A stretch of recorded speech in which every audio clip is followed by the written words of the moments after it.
हाय viewers. आज मैं आपको मुसाफिर कैफ़े की कहानी सुनाऊंगी जो कि दिव्य प्रकाश द्विवेदी द्वारा लिखी गई है। तो चलिए शुरू करते हैं इस कहानी को। हाँ, तो असिस्टेंट वाइस प्रेसिडेंट सर, आज तो सेलिब्रेशन होना चाहिए और आप कैसे छोटे छोटे सवालों के जवाब ढूंढ रहे हो। लाइफ में क्या करना है, मैं किस लिए पैदा हुआ हूँ।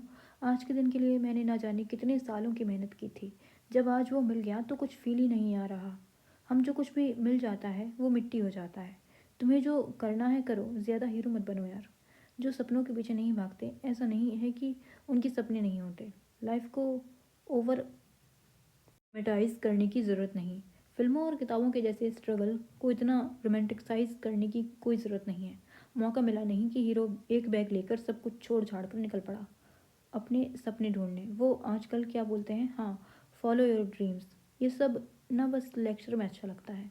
यार सुधा, तुम ऐसे क्यों बोल रही हो? इसलिए बोल रही हूँ क्योंकि जिसको जाना होता है ना, बस निकल जाता है। तुम्हारी तरह ड्रिंक पीते हुए नहीं सोचता, स्टीव जॉब्स की स्पीच नहीं देखता रहता। जिंदगी मिलती उन्हीं को है जो ढूंढने निकलते हैं, बैठ के बस बातें नहीं करते रहते। अगले साल तक नौकरी छोड़ने का प्लान है। हा हा हा। हंस क्यों रही हो? किसको बेवकूफ़ बना रहे हो तुम? क्यों? प्लान तो करना पड़ेगा ना छोड़ने से पहले। जो प्लान करते हैं ना, उनका अगला साल कभी नहीं आता। तो हो ना मेरे साथ, तुम संभाल लोगी ना मुझे? यार, फिल्म चल रही है क्या कि हीरोइन संभाल लेगी? ऐसे मत बोलो। बोलूँगी। यार नहीं हो रही मुझसे नौकरी तो छोड़ दो। करूँगा क्या?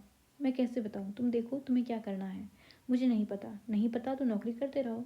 जिस दिन पता चल जाएगा उस दिन छोड़ देना। एक काम करो, छुट्टी ले लो 1-2 महीने की। इतनी छुट्टी नहीं मिलेगी यार, क्या बोल के लूँगा?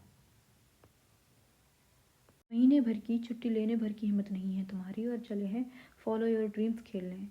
मुझे कैफ़े खोलने का मन है।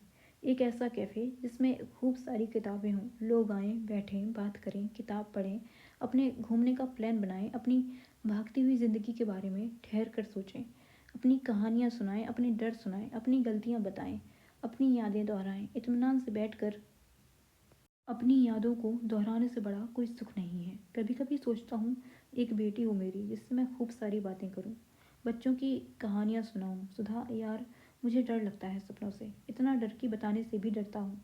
ये कभी किसी को बताया नहीं, पता नहीं कैसे होगा। मुझे बस मुझे बस एक चीज़ पता है, मैं नौकरी करते हुए रिटायर नहीं होना चाहता। ऑफिस में रोज़ रोज़ एक ही जैसी शक्लें, एक ही जैसी बातें सुनकर बोर हो गया हूँ। उन लोगों से बातें करना चाहता हूँ जिनको मैं नहीं जानता, उनको कहानियाँ सुनाना चाहता हूँ। रास्ते में उस बुढ़े से पूछना चाहता हूँ कि वो सड़क के कोने में बैठकर अपने टूटे चश्मे से किसका इंतज़ार करता है। वो अपनी चप्पलों को सुई धागों से सिलता रहता है। रोज़ रोज़ जितनी चप्पल सिलती हैं उतनी ही कदम साथ देती हैं। ऐसे ही सड़क पर रास्ता बीतते बीतते चप्पल एक दिन धागा हो जाती है और धागा दूसरी चप्पल ढूंढने लगता है। उन औरतों से मिलना चाहता हूँ जो अपने सर पर इसलिए ज़िंदगी भर बोझ उठाती रहती हैं ताकि उनकी लड़कियाँ साइकिल से पास वाले स्कूल जा पाएं। बच्चों के साथ ट्यूबवेल पर घंटों नंगे नहाना चाहता हूँ। शहर से दूर टपरी पे बैठ के लोगों की बातें सुनना चाहता हूँ। लेकिन क्या? दुनिया में सारे लोग नौकरी थोड़ी करते हैं। तुम भी मत करना। ये कौन सी बड़ी बात है? शायद बिना प्लान वाली लाइफ चाहता हूँ। प्लान से चलकर बहुत जी लिया, भूल जाना चाहता हूँ मंडे कौन सा है और संडे कौन सा, वीकडे कौन सा है, वीकेंड कौन सा। एक बात बताओ, क्या जब मैं तुम्हारे कैफ़े में आऊँगी तो मुझे कितने परसेंट डिस्काउंट दोगे? 100%। तो जल्दी से खोलो यार कैफ़े, फ्री की कॉफ़ी पीने का मन कर रहा है। चीयर्स। इतना आसान नहीं है, इतना मुश्किल भी नहीं है। ज़रूरी है कि हर कोई कुछ ना कुछ करे। हम बिना कुछ किए नहीं रह सकते। तुम्हें मालूम है हम जिंदा क्यों हैं? मीनिंग ऑफ लाइफ पता है तुम्हें? हर लाइफ का एक पर्पस होता है, वो पर्पस अचीव करने के लिए। यही प्रॉब्लम है तुम्हारा, तुमने इस रटे हुए जवाब को अपना जवाब मान लिया है। इनफैक्ट मोस्टली लोगों ने लाइफ के जवाब मान लिए हैं। जैसे स्कूल में मैथ्स के सवाल में एक्स की वैल्यू मान लेते थे। लाइफ मैथ जैसी मुश्किल नहीं है, यहाँ मानने से नहीं जानने से काम चलता है। कई चीज़ें हम केवल मान के ही लिए मान लेते हैं, सब कुछ जाना तो नहीं जा सकता। खैर, तुम मीनिंग ऑफ लाइफ बता रही थी, तो बताओ क्या होती है मीनिंग ऑफ लाइफ? लाइफ की कोई मीनिंग नहीं होती, उसमें मीनिंग डालना पड़ता है। कभी अपने पागलपन से तो कभी अपने सपनों से। एक्चुअली सपने आते ही केवल पागलों को हैं। लाइफ में हर कोई बेचैन भी नहीं होता ना। बिना बीमारी के जब बेचैनी रहने लगे तो समझ जाना कि लाइफ तुमसे मिलना चाहती है। हम लोग पैदा क्यों होते हैं, पैदा भी हो जाते हैं तो ज़िंदा क्यों रहते हैं? हम सब लोग बस अपनी बोरियत मिटाने के लिए ज़िंदा हैं। जिस दिन बोरियत मिटाते मिटाते हम थक जाते हैं, उस दिन हम मर जाते हैं। लाइफ की सबसे अच्छी चीज़ यही है कि हम सभी ना एक दिन थक जाते हैं। मुझे ज़्यादा कुछ समझ नहीं आ रहा, तुम क्या कह रही हो? शायद ज़्यादा चढ़ गई है। कम चढ़ी है तुम्हें। जिस दिन लाइफ चढ़ती है ना, सब समझ आ जाता है। तुम्हें क्या चाहिए लाइफ से? ज़्यादा कुछ नहीं, बस तुम्हारे कैफ़े में 100% डिस्काउंट। चंद्र ये सुनने के बाद बड़ी देर तक खिड़की से बाहर आसमान में अपना अपना बचपन, हज़ारों किताबें, बच्चों की आवाज़ ढूंढने लगा। आसमान धुंधला था लेकिन चंद्र को कुछ कुछ साफ दिखाई और सुनाई देने लगा था। हाथ से हनीमून स्वीट। प्रमोशन के बाद चंद्र का काम थोड़ा बढ़ गया था। रोज़ घर से ऑफिस और ऑफिस से घर के बीच आते हुए रास्ते के ट्रैफिक में उसको यह एहसास होता था कि सब कुछ रिपीट हो रहा है, कुछ नया नहीं हो रहा लाइफ में। हम सभी की ज़िंदगी में एक दिन ऐसा आता ही है जब हम रोज़ सही पते पर पहुँच कर भी भटके हुए होते हैं। जब कुछ नया नहीं होता तो वो अक्सर सुधा से शादी के लिए पूछ लिया करता। अक्सर लोग शादी के लिए हाँ भी बस अपनी बोरियत मिटाने के लिए ही करते हैं। चंदर बार बार शादी के लिए सुधा से पूछता, वो हर बार मना कर देती। हर बार एक ही बात से अपनी बात शुरू करती, हमारे बीच ऐसा क्या हो जाएगा शादी करके जो अभी नहीं हो सकता? एक चीज़ बता दो।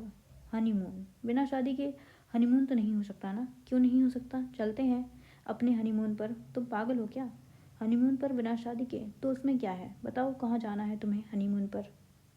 मैं ऑनलाइन ढूंढती हूँ, जहाँ का पैकेज सस्ता मिलेगा वहाँ चलते हैं। सीरियसली यार, बड़े अजीब हो तुम। लड़की हनीमून जाने के लिए पूछ रही है और तुम नई नवेली दुल्हन की तरह शर्मा रहे हो। देखो, अमेजिंग अंडमान का पैकेज मिल रहा है, वो भी 40% डिस्काउंट पे। कितने दिन का है? दिन का क्या करोगे? पूरी 7 रातों का है। करा रही हूँ ये वाला। मुझे बिना शादी के हनीमून पे जाना थोड़ा अजीब लग रहा है। चलो यार, तुम्हारे असली हनीमून से पहले थोड़ी प्रैक्टिस भी हो जाएगी। हनीमून मजाक है ना तुम्हारे लिए? लाइफ भी मजाक है। लाइफ को जितना ज़्यादा सीरियसली लोगे ना, लाइफ उससे भी ज़्यादा लेगी तुम्हारी। मुझे अजीब लग रहा है। ओए को तुम अजीब लगवाते रहना। पैकेज हो गया है और पैकेज नॉन रिफंडेबल है। अब तो जाना ही पड़ेगा। कब निकलना है हमें? परसों फ्राइडे रात में। 5 दिन की छुट्टी ले लेना तुम। इतनी जल्दी? हाँ तो अब क्या शादी का वेट करें? तुम्हारे हनीमून के लिए ये वाला ही डिस्काउंट में मिल रहा था। चलो अब मुझे मार्केट जाना है, बहुत तैयारी करनी है। क्या तैयारी? बस पैकिंग ही तो करनी है ना। मैं मेहंदी लगवाने जा रही हूँ। हनीमून पे थोड़ा शादी वाला फील भी तो आना चाहिए। था जिंदगी में जिंदगी की फील लेने के लिए कुछ भी कर सकती थी। इसी बात से चंद्र थोड़ा डरता भी था। सुधा ने न सिर्फ हाथों में बल्कि अपने पैरों में भी मेहंदी लगवाई। लाल रंग की चूड़ियां भी खरीद कर लाई। जब वो लौटी तो ठीक वैसी ही लग रही थी जैसी चंद्र को अपने ख्यालों में दिखती थी। कैसी लग रही हूँ? बिल्कुल वैसी। वैसी कैसी? बताओगे? एकदम वैसी जैसी तुम नींद में दिखाई पड़ती हो। अच्छा चलो एक फ़ोटो खिंचवा लेते हैं। फ़ोटो क्यों? क्या पता तुम्हें अब ये वाला सपना आना बंद हो जाए। कम से कम ऐसी एक फ़ोटो तो होनी ही चाहिए ना।